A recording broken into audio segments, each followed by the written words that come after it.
नमस्कार दोस्तों, आप देख रहे हैं JR न्यूज़ में विक्रम पटेल। आज हमारे साथ एक ऐसी शख्सियत है जो हमेशा बेबाक बोलते हैं और इनका बहुत ही अच्छा राजनीतिक और सामाजिक रुचि है हर क्षेत्र में। और जयकरण वर्मा जी हैं। आज इनसे हम चर्चा करते हैं कि आपकी राजनीतिक और सामाजिक यात्रा या प्रेरणा कहाँ से मिली आपको। विक्रम जी, सबसे पहले तो बहुत बहुत धन्यवाद आपका। अयोध्या आगमन आपका मैं स्वागत करता हूं।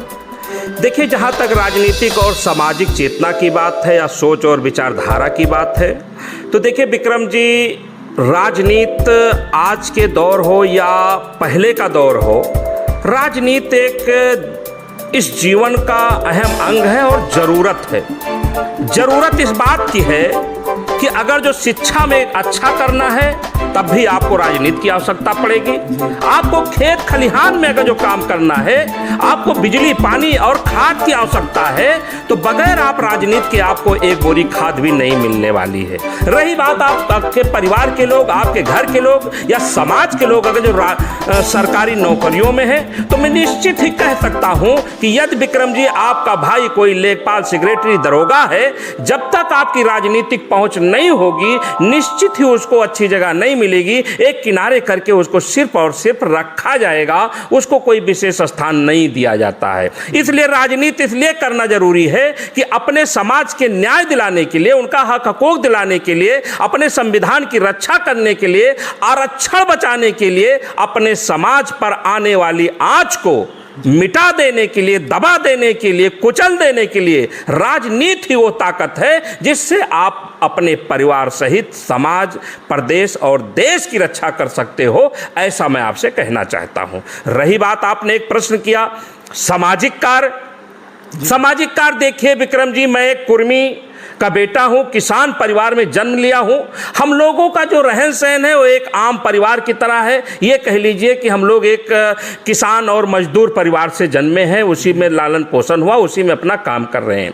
जब हमने देखा कि हमारे विशेषकर कुर्मी समाज में, कुर्मी समाज बहुत ही मेहनती कौम है, ईमानदार कौम है, वो कौम है जो इस धरती को चीर करके अन्न पैदा करके इस देश को खिलाने का काम करता है। ये कभी छल कपट या दूसरे के भरोसे अपना जीवन नहीं जीने का काम करता। लेकिन कभी कभी हम लोग देखते हैं कि हमारे समाज के ऊपर अन्याय होता है, उनको पीड़ा दी जाती है, उनका सम्मान नहीं होता है, उनको उचित भागीदारी नहीं मिलती है। जिस प्रकार से हमारी संख्या है उस हिसाब से ना हमें आरक्षण मिल रहा है, ना हमारी नौकरियों में भागीदारी है। राजनीति में तो खास करके उत्तर प्रदेश में जिस प्रकार से राजनीति में कुर्मी समाज को, मेरे समाज को जिस प्रकार से दूर रखा गया है, विक्रम जी मैं निश्चित ही कह सकता हूं, इसलिए हम लोगों को राजनीति के साथ साथ एक झंडा, एक डंडा कुर्मी समाज का भी उठाना पड़ा, जिससे हम अपने समाज की रक्षा, सुरक्षा और भागीदारी और सम्मान दिला सकें। ऐसा मैं आपसे कहना चाहता हूं। आपके क्षेत्र में राजनीतिक, आप क्षेत्र में घूमते हैं, ये सबसे बड़ी समस्या आपके क्षेत्र में क्या है? नहीं देखिए, समस्याएं तो आज अगर जो इस समय देखेंगे, वर्तमान समय, तो राजनीति को तो आप किनारे छोड़ दीजिए। मैं कुर्मी होने के नाते, किसान होने के नाते, एक गांव में ग्रामीण परिवेश में पलने बढ़ने के कारण आज यूरिया खाद की जो दिक्कत है, बिजली पानी की जो दिक्कत है, थाना तहसील में जो भ्रष्टाचार और गरीबों के जो शोषण किए जा रहे हैं, इसका निदान बहुत ही आवश्यक है। लेकिन इस पर यह भारतीय जनता पार्टी की सरकार कभी सुनवाई नहीं करना चाहती। अभी हमारे ब्लॉक में, हमारे विधानसभा क्षेत्र भीकापुर में योगी जी का आगमन हुआ था। मैं उनको एक ज्ञापन के माध्यम से अवगत कराना चाहता था कि हमारे क्षेत्र में रोजगार पर आप चर्चा क्यों नहीं करते हो, आप यूरिया खाद पर चर्चा क्यों नहीं करते हो, आप अगर जो कुर्मी समाज का वोट लेना चाहते हो तो उनकी भागीदारी क्यों नहीं सुनिश्चित करना चाहते हो। लेकिन योगी आदित्यनाथ जी अपने मंच को हिंदू, मुस्लिम, पाकिस्तान, मंदिर मस्जिद के अलावा कुछ नहीं कर पाए। एक किसान नेता के कार्यक्रम में आने के बावजूद भी वो किसानों के लिए एक शब्द नहीं बोल पाए। ऐसा आपके माध्यम से मैं आपको अवगत कराता हूं और लोगों को अवगत कराना चाहता हूं। सरकार कहती है कि हम किसानों के लिए बहुत सारी योजनाएं चला रहे हैं, फसलों के लिए काफ़ी सारी सुविधाएं दे रहे हैं, आपका क्या मानना है इस पर?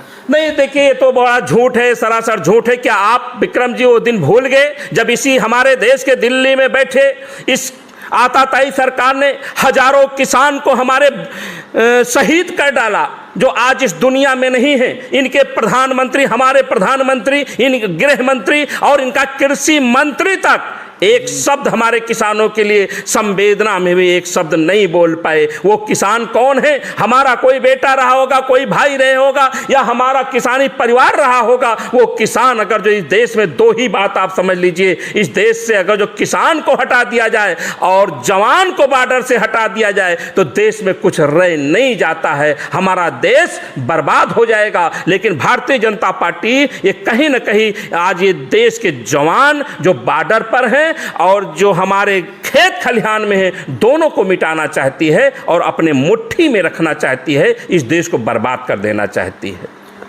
यदि आपको संगठन चुनाव लड़ने का मौका देती है तो आप जनता का विश्वास और किन मुद्दों को लेकर आप जनता के बीच में जाएंगे? नहीं विक्रम जी, देखिए हमारे पास मुद्दा बताने के लिए, जताने के लिए या बैनर पर यह दिखाने के लिए जयकरण वर्मा को आवश्यकता नहीं है। मैं हमेशा क्षेत्र में बना रहता हूं, लड़ाई लड़ने का काम करता हूं, तो हमें लोग जानते हैं कि जयकरण वर्मा की क्या कीमत है। जयकरण वर्मा किसी उद्योगपति के परिवार का नहीं है, मैं बहुत बड़े खानदान से नहीं हूं, हमारे माता पिता कहीं सांसद, विधायक, बीडीसी प्रधान भी नहीं रहे हैं। जो मैं कर पाता हूं उसमें एक जरूर बात है कि हमारे माँ बाप का एक संस्कार जो मेरे अंदर है, जो उनके आदर्श लेकर चलते हैं कि हमारे माँ बाप बड़े ईमानदार थे और खेती किसानी करने वाले लोग हैं, मेहनती करने वाले लोग हैं, जिए और जीने दो के तर्ज पर हमारा परिवार चला है। वही पीड़ा जयकरण वर्मा के अंदर भी है कि जो भी कष्ट दूसरों पर आवे उस कष्ट को अपना हरने का काम कीजिए, निराकरण करने का काम कीजिए, उसको हटाने का काम कीजिए। यही मेरी राजनीति है, यही मेरी विचारधारा है। लोग पूछते हैं कि जयकरण वर्मा जी आपकी विचारधारा क्या है? अरे विचारधारा क्या हो सकती है? जियो और जीने दो। अगर जो आपके ऊपर कोई कष्ट आ जाता है, मैं उस दुख को सहन कर सकता हूं, हर सकता हूं, या आपके दुख में शामिल होकर के कम कर सकता हूं। यही इंसानियत है। और विचारधारा की रही बात, तो जो हमारे देश का संविधान है, वही संविधान जो इस देश को चलाता है, वही मेरी विचारधारा है, वही मेरा सिद्धांत है। हमारा देश, हमारा विचारधारा, हमारा संविधान, हमारी विचारधारा, यही मेरा विचारधारा है। JR न्यूज़ के दर्शकों के लिए आप युवाओं को क्या संदेश देना चाहते हैं? देखिए, मैं आपके चैनल वालों के माध्यम से एक बात आपके चैनल के फॉलोअर्स को, देखने वालों को मैं कहना चाहूँगा कि राजनीति जी, जब हम किसी ऐसे अपने किसान के जमात में जाते हैं, मजदूरों के बीच में रहते हैं या अपने घर आंगन में रहते हैं, तो खास करके हमारा पिछड़ा दलित वर्ग ये कहता है कि मुझे राजनीति से क्या लेना देना, मुझे तो खेती ही करना है। मैं उनसे कहना चाहूँगा कि राजनीति आज एक ज़रूरत है, कल भी ज़रूरत रही, कल हम नहीं जान पाए, आज जानते हैं। तो राजनीति में आपका एक हस्तक्षेप जरूर रहना चाहिए। राजनीति वो चीज़ है जिससे सारे ताले खुले सकते हैं, वो राजनीति एक मास्टर चाबी है। दूसरा मैं कहना चाहूँगा आपके दर्शकों को कि आप कहीं भी रहिए, सेवा का भाव मन में होना चाहिए। अपने लिए नहीं, अपनों के लिए जीने का काम करिए। जिस दिन आप अपनों के लिए जीने का काम करेंगे, उस दिन आपके अंदर जो उबाल मारेगा, जो आपके अंदर जोश आएगा, आपको लगेगा। मैं एक बात कहकर अपनी बात समझाना चाहूँगा और ख़त्म भी करना चाहूँगा कि इस दुनिया में, इस देश में बहुत से लोग आते हैं, पैदा होते हैं, कीड़े मकोड़े की तरह मर जाते हैं, कोई जानता नहीं। हे मेरे साथियों, हे मेरे नौजवानों, हे मेरे किसान भाइयों, आप वो काम कीजिए जिससे आपके माता पिता सहित क्षेत्र, प्रदेश और देश का नाम हो। और जब आप दूसरों के लिए जीते हैं, उस जीने का मज़ा ही कुछ और होता है। लोग अपने लिए आप क्या खाते हो, किस महल में रहते हो, कोई आपको पूछने वाला नहीं है। इतना मैं आपसे कहना चाहता हूँ। बहुत बहुत धन्यवाद।